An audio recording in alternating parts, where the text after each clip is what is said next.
Buenas, hoy veremos una partida que tuvo lugar en el torneo de la Copa del Mundo este pasado mes de julio.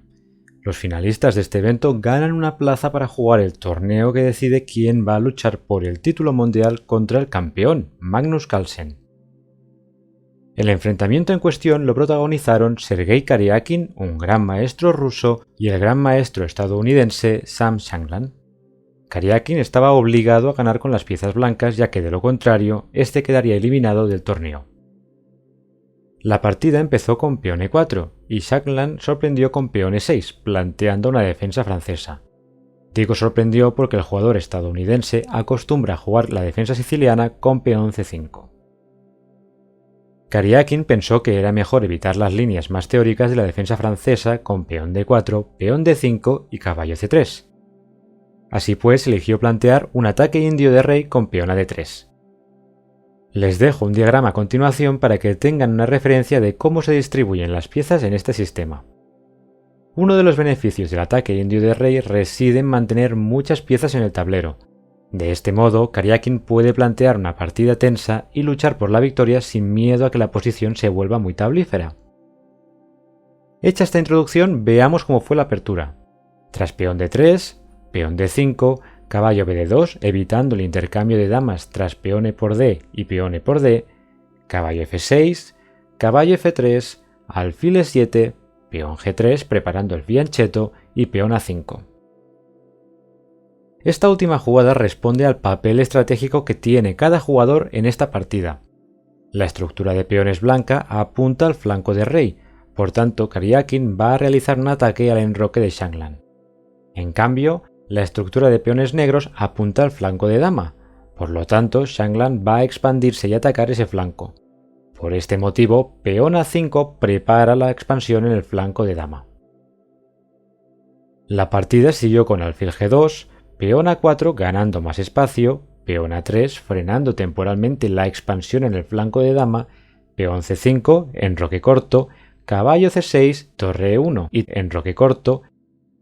Una vez Karyakin ha dispuesto sus piezas siguiendo el esquema del ataque indio de rey, el siguiente paso es realizar el avance temático peón e5.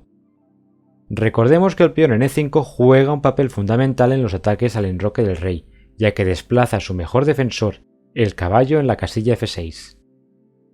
Tras peón e5, caballo d7 y caballo f1, una maniobra temática que busca reciclar el caballo y traerlo al ataque mediante las casillas h2 y g4.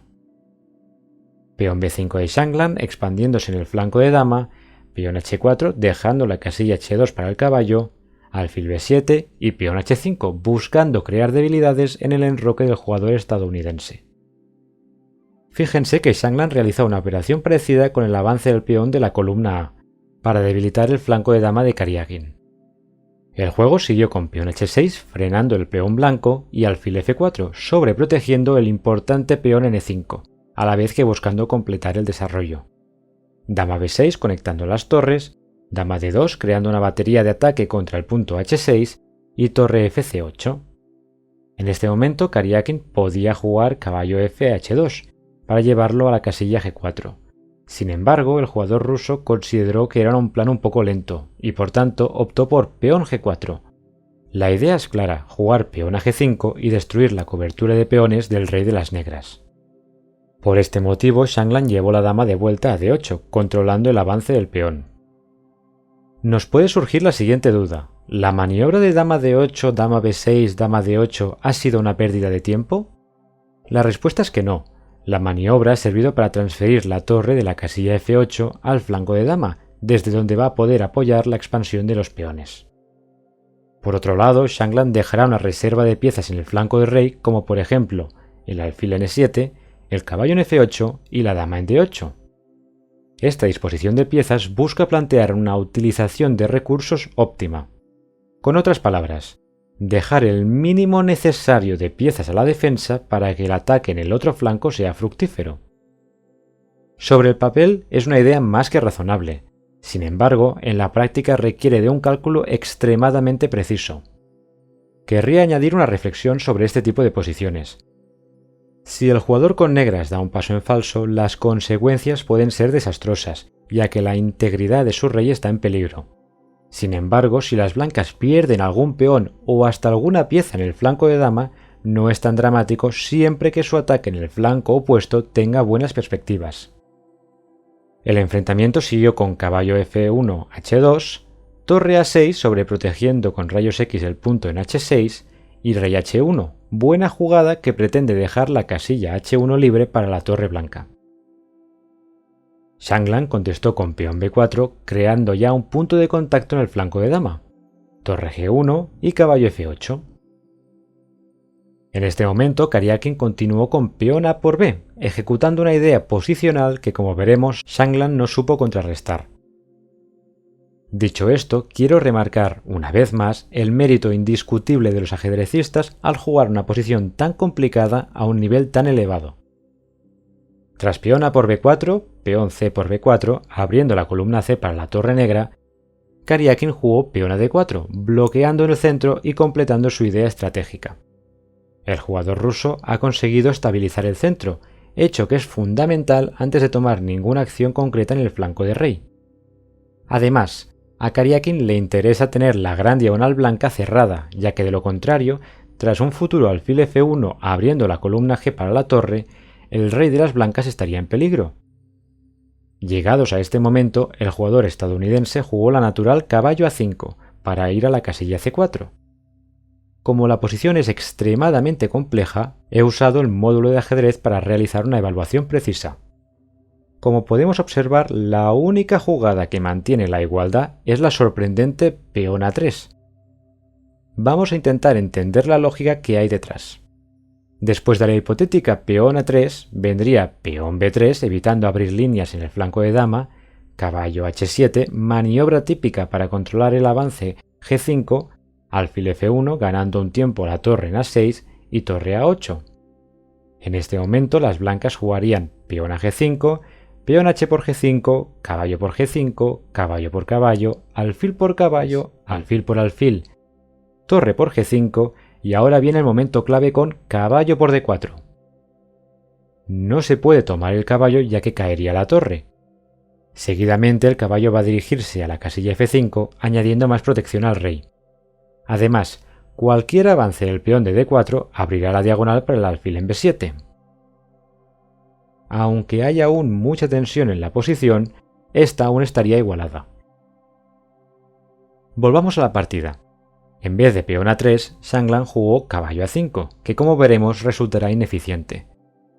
Después de caballo A5, peón G5, caballo C4 ganando un tiempo la dama y dama C1, la dama se retira a la primera fila pero mantiene su control de la importante diagonal negra. Ahora veremos que los intercambios en G5 no son tan fructíferos para las negras, debido a que el caballo negro está en F8 en vez de en H7.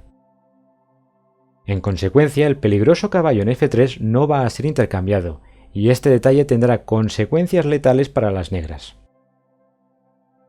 Después de dama C1, peón H por G5, alfil por G5, peón B3, alfil por alfil, dama por alfil y alfil F1, Xianglan jugó peón A3. Desafortunadamente, esta jugada ya no funciona, debido a una combinación brillante del jugador ruso. ¿Saben qué jugada realizó a continuación Karyakin? Las blancas jugaron torre por G7 jaque, forzando a tomar la torre ya que si rey H8 vendría dama H6 jaque, caballo H7 y dama por caballo jaque mate. Antes de continuar con lo que sucedió en la partida, me gustaría brevemente mostrar qué alternativas había en vez de jugar peón A3. Siendo honestos, la posición de Xianglan ya es ciertamente desapacible, tal y como indica el módulo, con más de 2 puntos de ventaja. A pesar de esto, peón F5 hubiese complicado más la tarea para las blancas. Tras peón F5 protegiendo el peón en G7, peón E por F6 capturando al paso, y dama por F6 está claro que las blancas están ganando, pero al menos no hay una continuación forzada que lo materialice. Dicho esto, volvamos a la partida. Después de torre por G7 jaque, rey por G7, viene la maravillosa continuación caballo G4. Muchas veces se dice que las jugadas más tranquilas, es decir, que no conllevan un jaque o una captura, son las más letales en los ataques. En este caso, caballo G4 no captura una pieza ni da un jaque, pero prepara una mortífera entrada de la dama blanca en h6. Antes de continuar, fíjense que en la variante que vimos anteriormente, el caballo en f8 se había intercambiado por el caballo en f3. Por este motivo, torre g7 no funcionaba, ya que si caballo g4 vendría dama h4 jaque debido a que no había un caballo en f3 cubriendo esa casilla. Una sutileza de la posición, pero que indica claramente el papel ofensivo y defensivo del caballo en la casilla f3. Dicho esto, continuemos con la partida. Después de caballo g4 amenazando dama h6 jaque, Xianglan contestó con peón f5, captura al paso con e por f6, dama por f6, caballo por f6, peón a por b2 amenazando coronar, dama g5 jaque, rey f7, peón h6 amenazando mate en g7, caballo g6, caballo f3 h4 y peón b por a1 coronando una dama.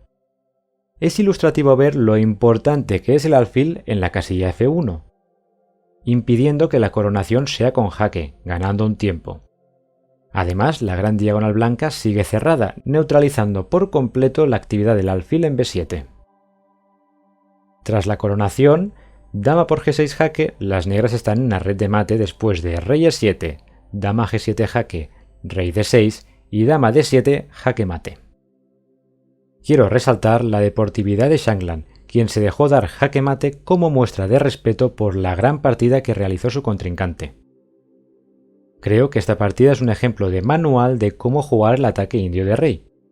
No habíamos visto ningún ataque parecido en este canal, así que esta partida es una primera muestra magnífica. Además, quiero resaltar que los conceptos que hemos visto en este enfrentamiento se pueden paralelizar a la defensa india de rey con las piezas negras. A continuación les dejo los 6 momentos claves de la partida. Espero que les haya gustado, saludos y hasta la próxima.